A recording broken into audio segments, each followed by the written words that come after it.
strictly by the numbers because the numbers speak for themselves. John Cullen, welcome back to the show. How are you, man?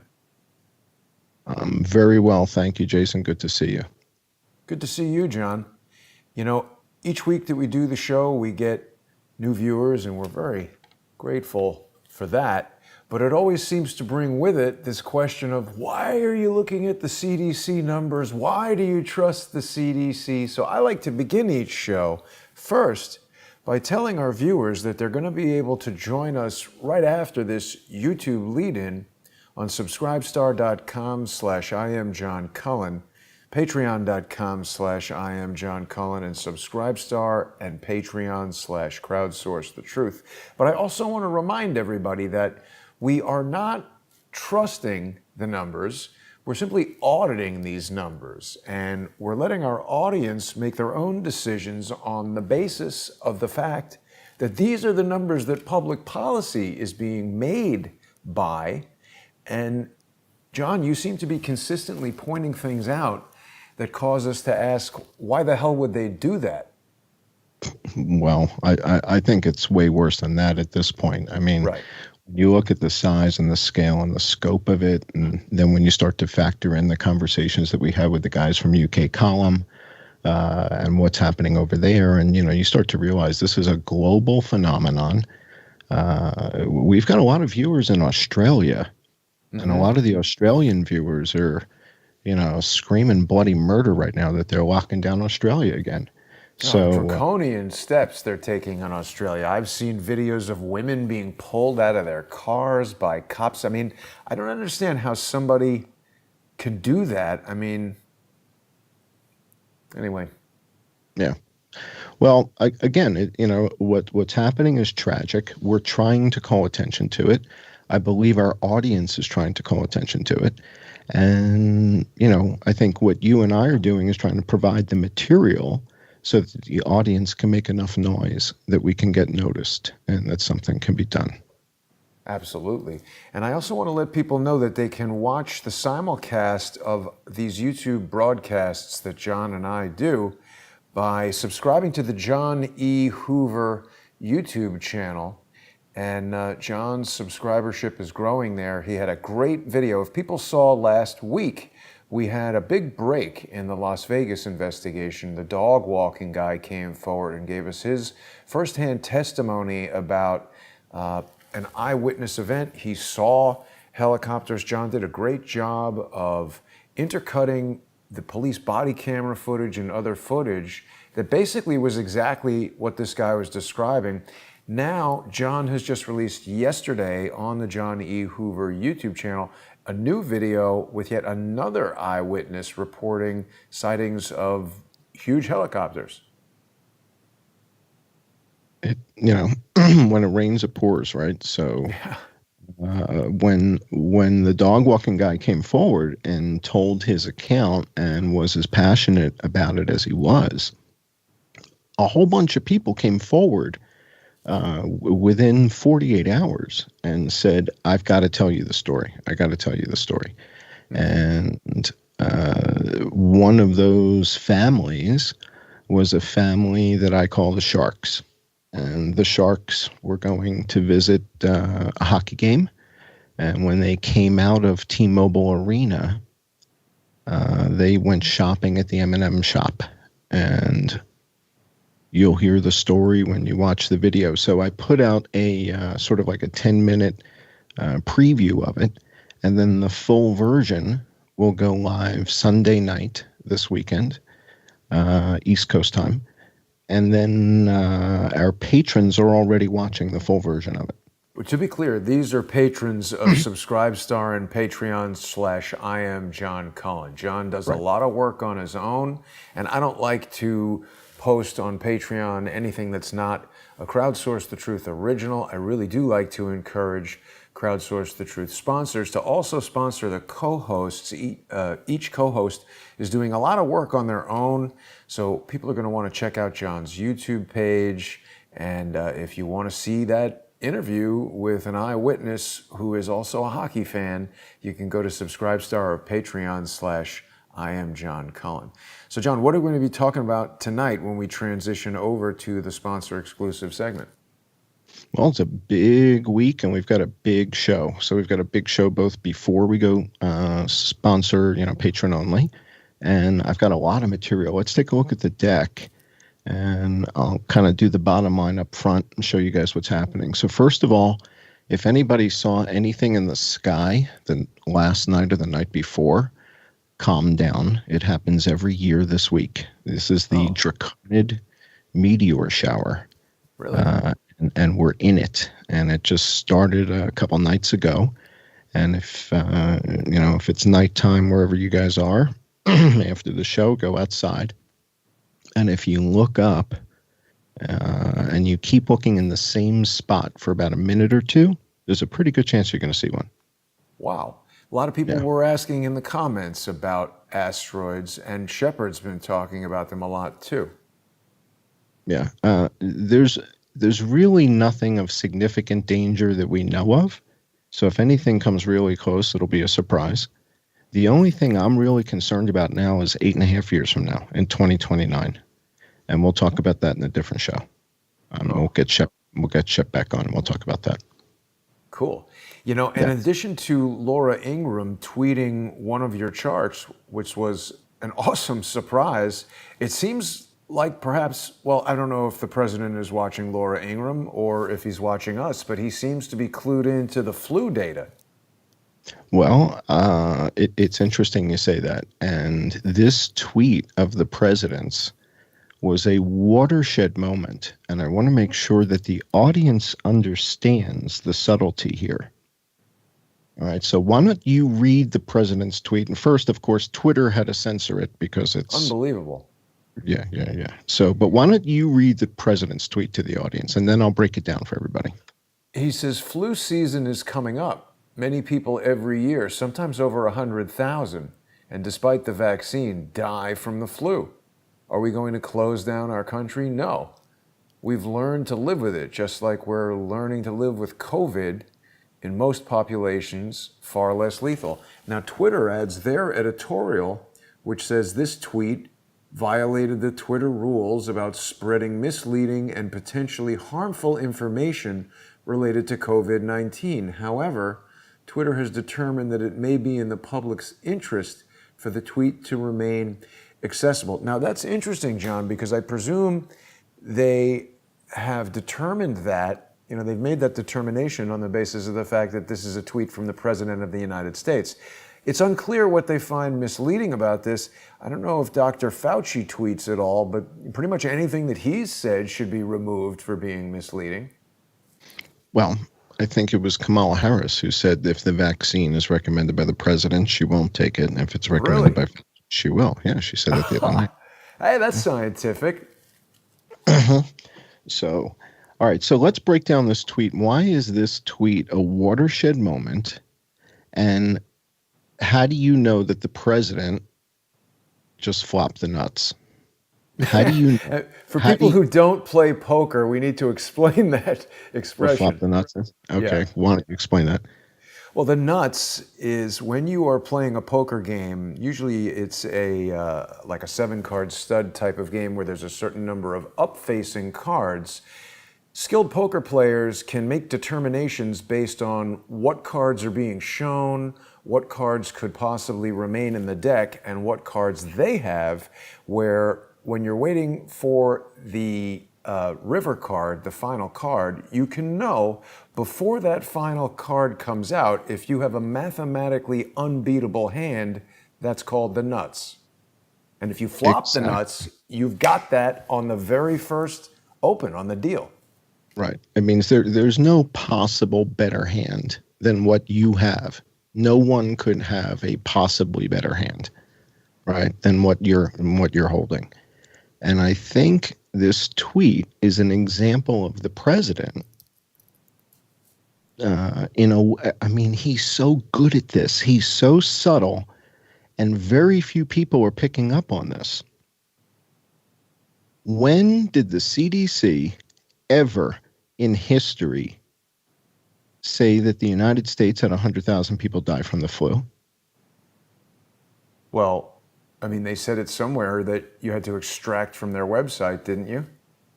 Well, but I mean publicly. Yeah, they didn't. Has the CDC ever said that in a given year we had 100,000 people die?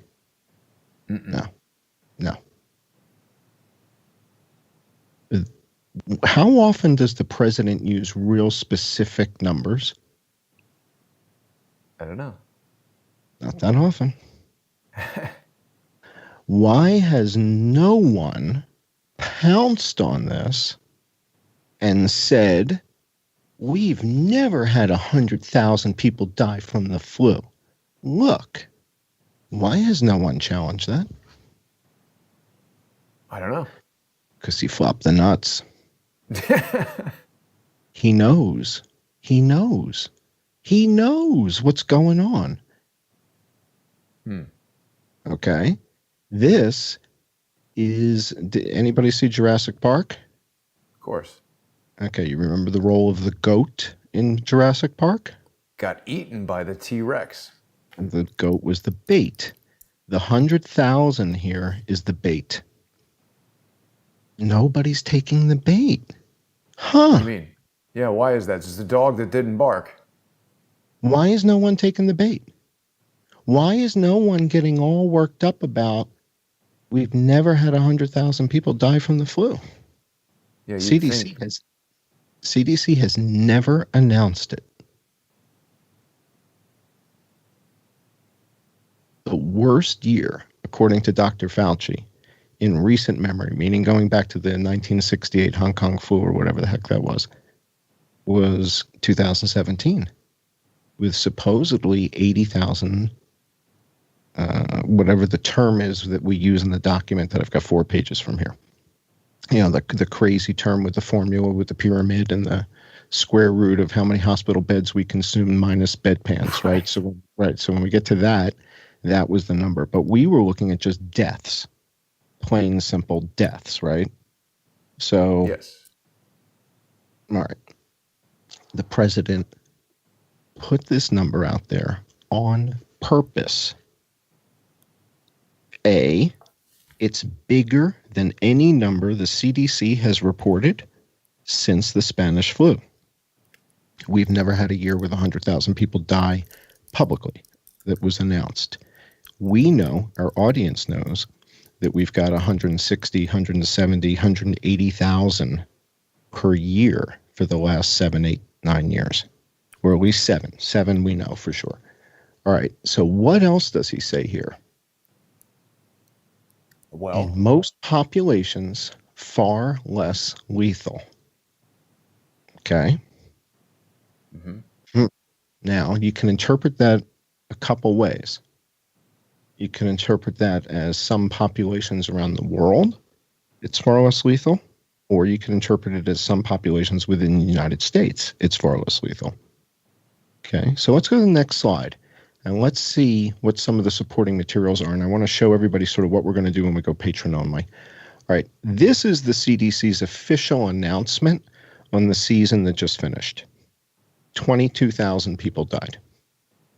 We've got more than that in California, about that in Texas. But that's their number for the U.S. And this is what they call burden, influenza burden. And burden is a derived value where one of the numbers in the formula is how many people died. right.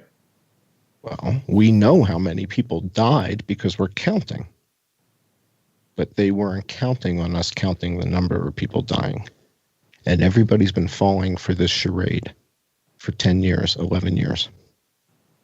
By the way, the year they first started calculating the burden of flu, the year after the swine flu, 2010 was the first year.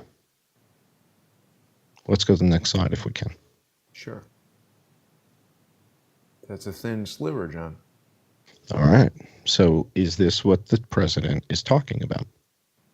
In some populations, right? What did he say? Well, let's just go back one slide. What did the president say exactly? 2 slides, I'm sorry. In most populations, far less lethal. All right, so let's talk about kids and getting kids back to school. The president wants to get kids back to school, right? So now when we go to the pie chart, what is the pie chart showing us? Well, it looks like the number of people between 0 and 24 years of age. This is the deaths involving COVID reported by NCHS by age group as of today. Out of 200,000 dead, 441 were under 24. That almost seems like a margin of error for a 200,000 number. Well, in fact, if you look at the big number, it's about the same as the rounding error, as the last three digits in the big number. So yes, it's about a rounding error. So it's a good observation. So this is everyone in junior high school, everyone in high school, everyone in college, and all kids that were, unfortunately stricken with, cystic fibrosis and other pulmonary afflictions.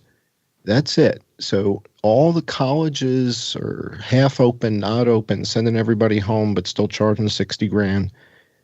There's less than 500 people dead that are 24 and younger.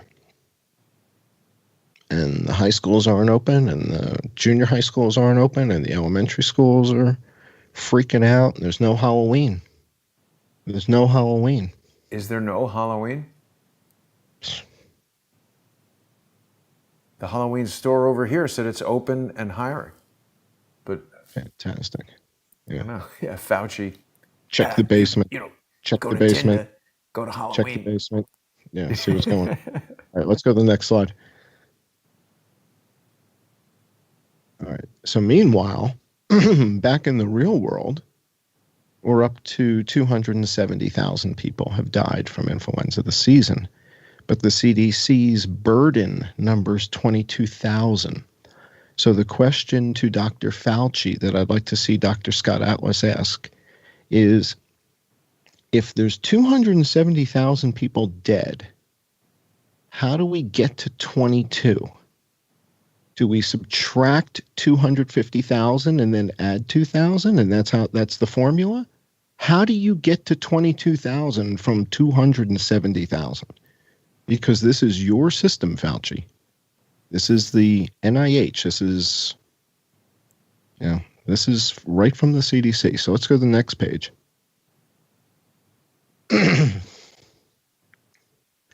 And the data is not complete. So that's 268,000, and that's working with the final week of the year. We're only at 88%. So I think it's safe to say we're at 270,000 people dead from PNI for the season. It's unprecedented, even though they've been lying about the last 7 or 8 or 9 years. We know about the last 7, but we've never had a year with 270,000. That's never happened. Now, how many of these are the double counted deaths from COVID? This is like the Vegas case where I don't know, because they're screwing with the evidence. Right. When they screw with the evidence, how the hell am I supposed to know how many of these 268,000 are the 55% that are the COVID deaths with influenza?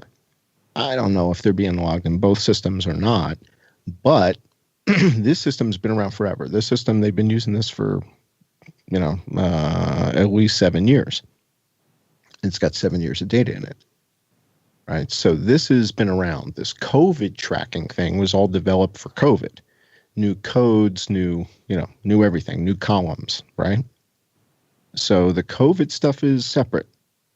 This is being logged by medical examiners and coroners. And one of the comments that you're going to hear from doctors with cognitive dissonance is, oh, but we stopped testing for the flu back in April because the flu usually goes away in April.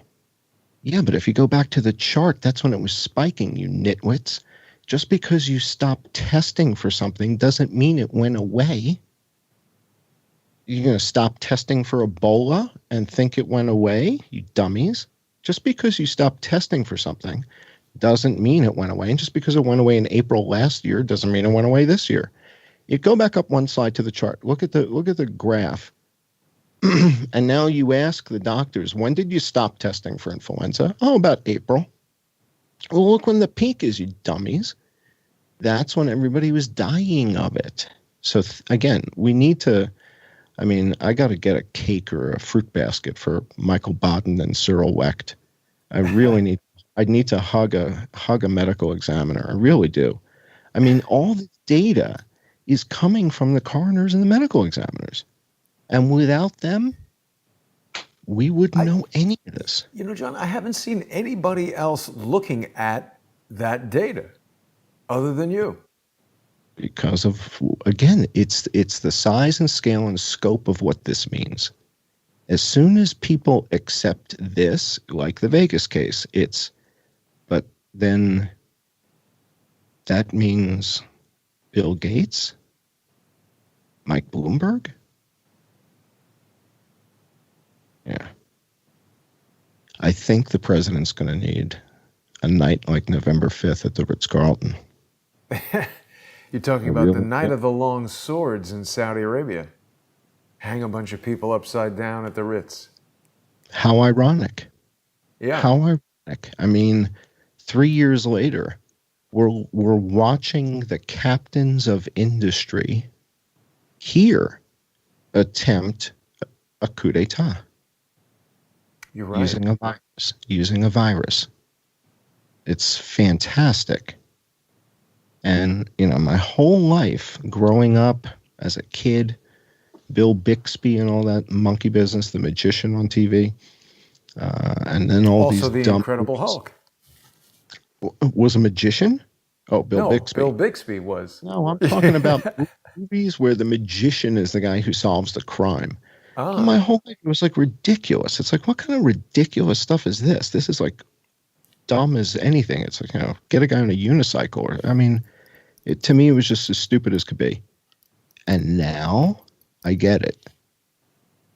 Now it's like, oh, okay, well, minus all the fluff and all the Hollywood nonsense. It's like, ooh, it's like, I don't know if I would have figured this out otherwise. I mean, this is such an unbelievable global illusion.